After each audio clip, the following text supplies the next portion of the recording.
এই যে প্রচুর প্রখর উত্তপ্ত গরমে একটা ঠান্ডা ঠান্ডা রেসিপি হবে না, তা কি করে হয়।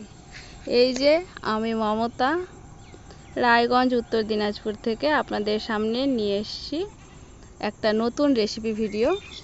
আশা করি সকলের ভালো লাগবে। আপনারা পাস্তা সবাই খেয়েছেন, তবে আমি কিন্তু কোনোদিন পাস্তা খাইনি। পাস্তা আমার একদম অপছন্দ। তো সেটাই আমি ভাবলাম যে এটাকে নতুন করে একটা রেসিপি বানাই সুন্দর করে, যা সকলের বাড়িতে যদি বাচ্চা থাকে, বাচ্চাদের বড়দের সবারই ভালো লাগবে, আর খুব সহজ ও দ্রুত সেটা হয়ে যায়। একটা 10 টাকা দামের পাস্তার প্যাকেট নিয়েছি, আর সেখানে নিয়েছি 400 গ্রামের মতো গরুর দুধ, আর সেটাকে আমি ভালো করে বলক আসা পর্যন্ত গরম করতে থাকবো। আর ভাপিয়ে নিয়েছি আমি পাস্তাগুলো, প্রায় 80% মতো সিদ্ধ হয়ে গেছে। এই যে যখন বলক চলে আসবে দুধে, তখন আমি পাস্তাগুলো দিয়ে দেব, ভালো করে ফুটে যাবে। মানে খুব সহজ ও খুব দ্রুত এই রেসিপিটি হয়ে যাবে। এবার আমি কুক করে নেব ভালো করে, যতক্ষণ না ভালো করে পাস্তাটা সেদ্ধ হয়ে যায়।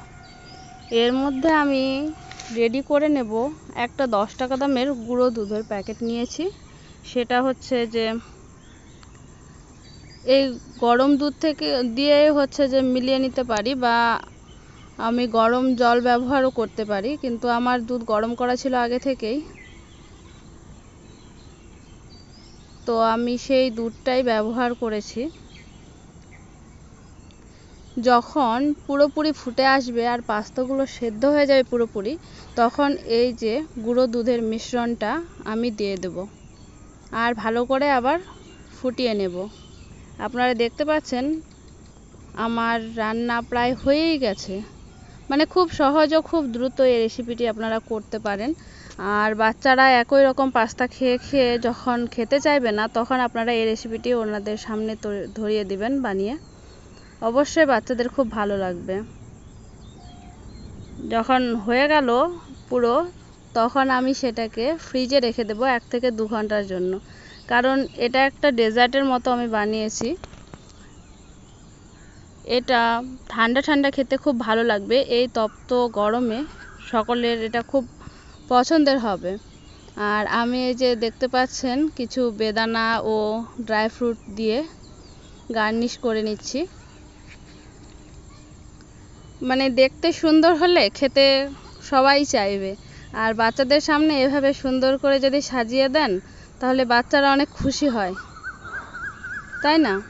তো আপনাদের সামনে এই ভিডিওটি আমি নিয়ে এসে আপনাদের কেমন লাগলো আপনারা জানাবেন। আর এরকম নতুন নতুন ভিডিও পেতে আমার সাথে অবশ্যই জড়িত থাকবেন।